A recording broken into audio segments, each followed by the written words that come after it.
मैं अशोक कुमार शर्मा, सह आचार्य हिंदी, MSJ, राजकीय महाविद्यालय भरतपुर, राजस्थान। इस व्याख्यान में हम सूरदास के पद की व्याख्या करेंगे, जो आचार्य शुक्ल के भ्रमर गीत सार से लिया गया है। इसमें उद्धव और गोपियों का संवाद है। उद्धव ज्ञान मार्ग की, योग मार्ग की बात कहते हैं और गोपियाँ प्रेम भक्ति की बात कहती हैं और अपने अनुभवों के लिए बताती हैं। तो ये जो पद है वो है अखियाँ हरि दर्शन की भूखी। तो पहले हम इस पद का पाठ करेंगे, उसके बाद में इसकी व्याख्या करेंगे। अखियाँ हरि दर्शन की भूखी, हरि दर्शन की भूखी, अखियाँ हरि दर्शन की भूखी। कैसे रहें रूप रस राची, कैसे रहें रूप रस राची, ये बत्तियाँ सुन रूखी, अखियाँ हरि दर्शन की भूखी। अवधि गणत एक टकमग जोबत, तब एती नहीं झूकी, अवधि गणत एक टकमग जोबत, तब एती नहीं झूकी। अब इन जोग संदेशन ऊधों, अति अकुलानी दुखी, अखियाँ हरि दर्शन की भूखी।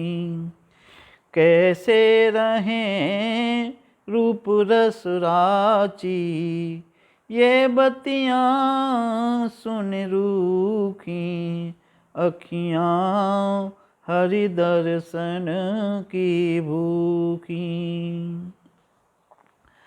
बारक वह मुख फेर दिखाओ, दुहि पे पिबत पतूखी,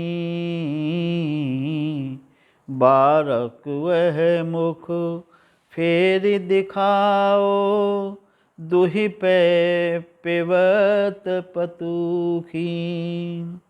सूर सिकत हठी नाव चलायो, सूर सिकत हठी नाव चलायो, ये सरिता हैं सूखी, अखियाँ हरि दर्शन की भूखी। कैसे रहें रूप रस राची, कैसे रहें रूप रस राची, ये बत्तियाँ सुन रूखी, अखियाँ हरि दर्शन की भूखी, अखियाँ हरि दर्शन की भूखी। अब हम इस पद की व्याख्या करेंगे। अखियाँ हरि दर्शन की भूखी। गोपियाँ उद्धव से कह रही हैं कि हमारी आँखें कृष्ण के दर्शन की भूखी हैं, अर्थात ये बुभुक्षित हैं कि कृष्ण कब आएँ और कब ये आँख उनको जी भर करके देखें। कैसे रहें रूप रस राची, ये बत्तियाँ सुन रूखी। तो ये अपने आप को कैसे संभाल करके रखें आँखें, क्योंकि ये आँखें कृष्ण के रूप और रस अर्थात उनके प्रेम में रची हुई हैं, प्रेम में पगी हुई हैं। ये बत्तियाँ सुन रूखी, और तुम्हारी ये जो बातें हैं योग की और ज्ञान की, ये तो रूखी हैं, इनमें कोई रस नहीं है। तो किस प्रकार से ऐसी बातें सुनकर के जो रूखी बातें हैं और जो प्रेम में पगी हुई, रस में पगी हुई अखियाँ हैं, वो किस प्रकार से प्रसन्न रह सकती हैं, आनंद प्राप्त कर सकती हैं, अर्थात नहीं कर सकती हैं। अवधि गनत एकटक मग जोबत, तब एति नहीं झूठी। अब तक हम श्री कृष्ण के आने की राह देख रहे थे और ये हमारी आंखें भी उनके मार्ग की तरफ देख रही थी कि कृष्ण इस मार्ग से आएंगे, इस मार्ग से आएंगे, और उनके बाट जोते हुए, रास्ता निहारते हुए भी इतनी दुखी या संतप्त नहीं हुई थी जितनी संतप्त ये तुम्हारी योग की बातों को सुन करके हुई हैं। अब इन जोग संदेशन ऊधों अति अकुलानी दुखी। तो हे उद्धव, अब ये योग के संदेश हैं जो तुम सुना रहे हो, इनको सुन करके हमारी आँखें व्याकुल हो रही हैं और ज़्यादा दुखने लगी हैं। पहले इतनी नहीं दुखती थी, कृष्ण की वाट देखते हुए, कृष्ण की राह जोते हुए, जो तुम्हारी बातों से अब ज़्यादा दुखने लगी हैं। बारक वह मुख फेर दिखाओ, दोहे पै पेवत पतूखी। फिर गोपियाँ कह रही हैं अपने मन की बात कि एक बार लौट करके और वह मुख दिखाओ, कृष्ण तुम वह मुख दिखाओ हमारे लिए, एक बार लौट करके गोकुल में आओ, जो दोहे पै पेवत पतूखी, जो गायों को दोनों में धो करके और पीते थे उस भाव के लिए, अर्थात गायों का दूध पत्तों के दोनों में निकाल करके जो तुम पीते थे, उस पीते हुए रूप को इस प्रकार दोनों में दूध पीते हुए और हमारे लिए उस मुख के लिए दिखाओ आ करके।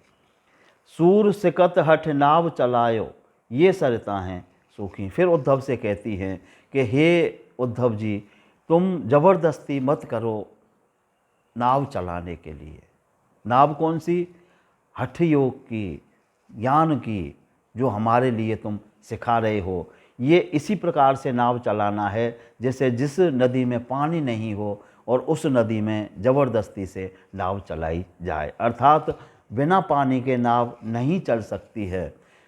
हमारे मन में भी तुम्हारी ये योग की बातें नहीं आ सकती हैं क्योंकि सूखी हुई हैं। हमारा हृदय सूखा हुआ है, हमारी आंखें सूखी हुई हैं क्योंकि इनमें जल नहीं है।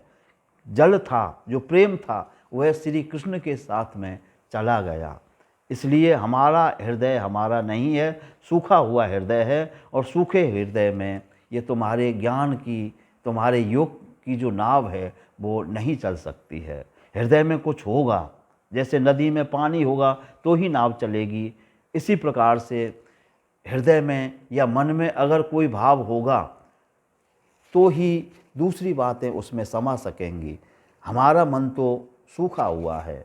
कृष्ण के प्रति हमारे मन में प्रेम था, हमारे हृदय में कृष्ण बसे हुए थे और कृष्ण ने हमारा सब कुछ हरण कर लिया है, हमारे मन को हर के ले गए हैं। तो हमारा मन तो श्री कृष्ण के अनुराग में ही लगा हुआ है और बाकी की बातों के लिए हमारा हृदय शून्य है, सूखी नदी के समान है और इसमें कोई दूसरी बात नहीं समा सकती है, दूसरी बात नहीं बैठ सकती है। इसलिए हे उद्धव, हमारे लिए इन योग की बातों के लिए तुम मत बताओ, क्योंकि हमारी जो आँखें हैं वो केवल कृष्ण के दर्शन के लिए ही भूखी हैं और दूसरी कोई भी बातें हमारे हृदय में, हमारी आँखों में देखना नहीं चाहती हैं और हमारा हृदय कोई दूसरी बात मानना नहीं चाहता है। इस प्रकार से गोपियाँ अपने मन के भाव के लिए कृष्ण के प्रति जो उत्कट प्रेम है उस प्रेम भाव को प्रदर्शित करती हैं, प्रेम भाव को व्यक्त करती हैं इस पद में, और ऊधों के हठ योग और ज्ञान मार्ग के लिए बिल्कुल नकार देती हैं कि हमारे लिए ये बातें ज्ञान की, योग की बिल्कुल मत सुनाओ, क्योंकि हमारा हृदय नहीं है कि इन बातों के लिए सुन सके, मान सके। इस प्रकार हमने इस